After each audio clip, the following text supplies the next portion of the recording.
Welcome to Folk Stories, where every pain finds power, and every tear writes its own revenge. Now, let me tell you what happened when a woman lost her child, but found the truth. Reby sat in the emergency room, her body weak, her heart even weaker. She had just lost her first child, a baby she had prayed for, dreamed about, and already loved. Blood stained the sheets beneath her, but what hurt more was the coldness beside her. Her husband, Obinna, didn't even look at her. He didn't hold her hand. He didn't say a word of comfort. Instead, he sat there tapping on his phone, smiling at whatever message he was reading. Then, as if she wasn't broken enough, he whispered, almost casually, "Guess the baby wasn't strong enough. Like its mother." Reby turned to look at him, hoping she had heard wrong. But his face showed no sadness, no regret, only amusement. In that moment, the physical pain of the miscarriage faded behind a much sharper wound. She had lost her baby, and now she saw clearly that she might have never truly had a husband. The man she once loved sat right there, emotionally miles away, laughing while she bled inside and out. Her tears were silent. Her hands trembled. Nurses moved around her quickly, but time felt frozen. All she could hear was that one sentence. That one cruel sentence. It would never leave her. It became the moment something inside her shifted. She didn't know it yet, but the woman lying in that hospital bed was about to become someone else, someone stronger than she had ever imagined. After they returned home from the hospital, everything changed, or maybe, Reby thought, the truth was finally showing. Obinna didn't say much to her at first. He avoided her eyes, barely spoke, and stayed out late. But soon, the silence turned into something much colder. He became cruel. He would leave dirty plates for her to wash and complain when the food wasn't hot enough. Sometimes he wouldn't eat at all and say, "What's the point? You can't even carry a child. What else can you do?" He started calling her useless, saying it like it was just another fact. At first, Reby cried quietly. She cried when he wasn't looking. She still blamed herself for losing the baby. She still hoped he was just hurting too and that maybe, with time, things would heal. But as the days passed, she began to see clearer. One night, lying in bed, she heard a soft voice in the hallway, a woman's voice, sweet and full of fake sympathy. Then came a giggle. It wasn't hers. She lay still, her eyes wide open, heart racing. That night was the last time she cried over him. Something inside her turned cold. She stopped waiting for love. She stopped grieving for a future that wasn't hers anymore. Instead, she began to watch. She paid attention to his patterns. She noticed how he always stepped outside to take calls, how he smiled at his phone like he used to smile at her. She saw his shirt sometimes smelled like perfume she didn't wear. She found earrings that weren't hers behind the couch. Bit by bit, the puzzle came together, but she said nothing. Not yet. She cooked for him. Cleaned. Laughed when she had to. Played her part well. But inside, she was no longer the same woman. She wasn't broken. She was waking up. Each insult, each whisper from that unknown woman in the hallway, added fuel to the fire quietly growing in her chest. Obinna thought she was weak. He thought her silence meant defeat. But Reby's silence was different now. It was sharp, waiting, watching. She knew the cracks in their home weren't just in the walls. They were in his lies, in his fake smiles, and in his growing carelessness. Reby no longer prayed for his love. She prayed for truth, for strength, and for the right moment. Every time she heard that soft, smug voice again, she held her breath and stored it like a secret. She didn't cry anymore. She wrote down dates, times, names. The pain of her miscarriage still lived inside her, but now, it had a purpose. She had buried her child, but she refused to bury herself. The man she once trusted had turned into someone unrecognizable. But Reby wasn't scared of him anymore. She had felt the worst kind of pain, losing a life she had carried inside her. There was nothing left he could take from her now. So she waited. Quiet. Calm. Ready. Because the woman he thought was broken was about to become the storm he never saw coming. Months passed. Reby stayed in the house, but she was no longer the same woman. Her eyes were sharper now. Her heart was no longer soft for Reby. She watched everything, listened more, and said less. Then one day, without warning, Reby walked into the house carrying a baby boy. Not a word of explanation, not a single glance toward her. He just smiled wide and said, "Meet my firstborn son." Reby froze. Her heart didn't break, it turned to stone. This wasn't her baby. She had never carried this child. But there he was, wrapped in expensive cloth, resting in the arms of the man who once called her useless. The same man who laughed while she bled. From that day, Reby acted like a king. He walked around proudly with the baby, showing him off like a trophy. Neighbors came to see the child. Some whispered. Some just smiled politely. Reby didn't care. He kept saying, "My firstborn son. My legacy." He never said where the baby came from. No one asked too many questions. Maybe they were afraid. Maybe they already knew. But Reby knew one thing, this wasn't about love. It was about pride. About shame. About hiding a lie in plain sight. Reby said nothing. She didn't fight. She didn't scream. Instead, she watched the baby closely. The child was innocent, she knew that. He didn't ask to be part of this mess. But still, something in her told her to look deeper. There was something in Reby's face when he looked at the baby, something off. His smile was too forced. His eyes didn't shine the way a new father's should. And the timeline, it didn't add up. One quiet night, when Reby had dozed off on the couch and the baby was sleeping peacefully in the crib, Reby made her move. Her hands shook a little as she stepped into the room. She moved gently, carefully, like a whisper in the dark. She reached for the baby, not to harm, but to confirm something her soul already suspected. Slowly, she took a small strand of his hair, just one, soft and black, and placed it into a clean envelope she had prepared days earlier. Then she put the baby back down with the same gentle care, making sure everything looked untouched. She walked out of the room quietly, her heart calm. There were no tears this time. No anger. Just purpose. That strand of hair wasn't just hair, it was truth. It was a key. And deep inside, she already knew what it would unlock. Reby had thought she would sit in silence forever, that she would keep wearing shame like a heavy dress.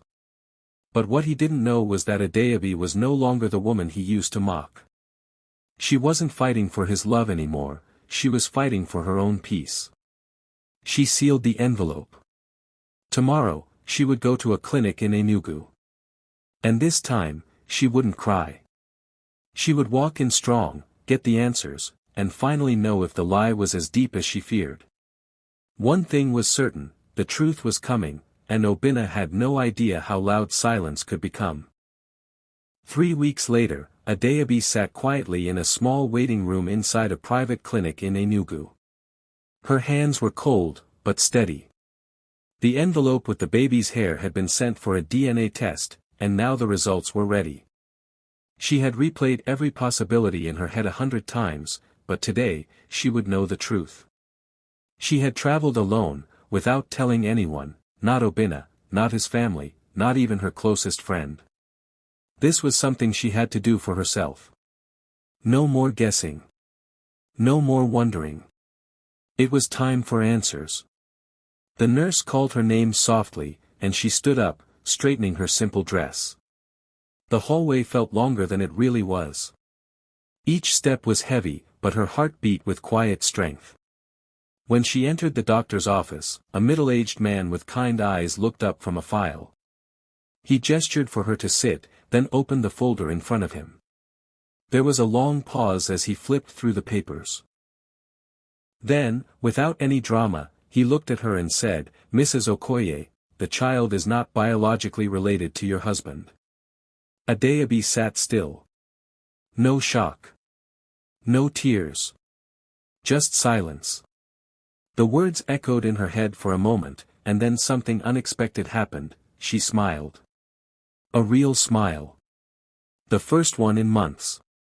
Not the fake ones she had worn to survive, not the polite ones to avoid questions. This smile came from deep inside. It was relief. It was power. It was freedom. All this time, she had been treated like nothing, like she was the one who failed. But now, the truth stood tall beside her. The baby Obinna had paraded as his firstborn son, his so-called pride and joy, was not even his. She thanked the doctor softly and stood up to leave. The results were placed in a new envelope and handed to her. She held it carefully, like something precious. Because it was. This paper was more than proof. It was justice. It was the voice she had kept buried inside for too long. She walked out of the clinic feeling lighter. The sky outside was blue, and the sun felt warmer than it had in a long time. Adeobi took a deep breath. She wasn't broken. She wasn't weak. She was a woman who had faced pain, betrayal, and shame, and now, truth stood by her side like a shield. She didn't rush home. She stopped for food. She even bought herself a new pair of earrings from a small street vendor. For the first time in a long time, she felt like she belonged to herself again. She looked at the envelope one more time before tucking it safely into her bag. Obinna had lied. He had laughed while she cried. But now, the tables had turned. She had the truth, and he had no idea what was coming next. Her silence had always been powerful. But now, her silence had proof. And soon, everyone would hear what truth sounds like when it finally speaks. The house was full that evening. Laughter, clinking plates, and the warm smell of spicy jollof rice filled the air. Obinna's family had gathered for a big dinner, a celebration of some sort, though Adeobi barely cared why. She sat quietly at the table, her face calm, her movements slow. Obinna stood near the center of the room, holding the baby boy in his arms like a proud king with his crown. He moved from one guest to another, smiling, soaking in praise. "My son," he kept saying. "My firstborn. My future." His mother beamed beside him. The guests nodded, some clapped, and a few even blessed the child loudly. Adeobi watched it all without blinking. She had waited for this moment. Not out of spite, but for something bigger, justice. As Obinna placed the child on his lap and raised a glass for a toast, Adeobi stood up slowly. She didn't raise her voice. She didn't shout. She simply reached into her small purse and pulled out the white envelope. The room quieted as people turned toward her. She looked directly at Obinna, her voice steady, her eyes holding every tear she had never cried in front of them. "You laughed at my miscarriage," she said, loud enough for every person to hear. "You mocked my pain. But I think it's only fair that everyone gets a laugh now too, don't you?" The silence in the room dropped heavy, like a stone thrown into still water. Obinna blinked.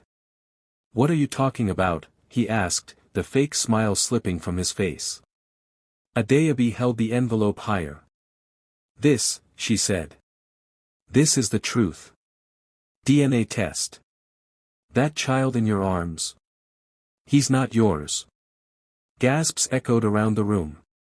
Obinna's mother dropped her spoon. A cousin choked on her drink.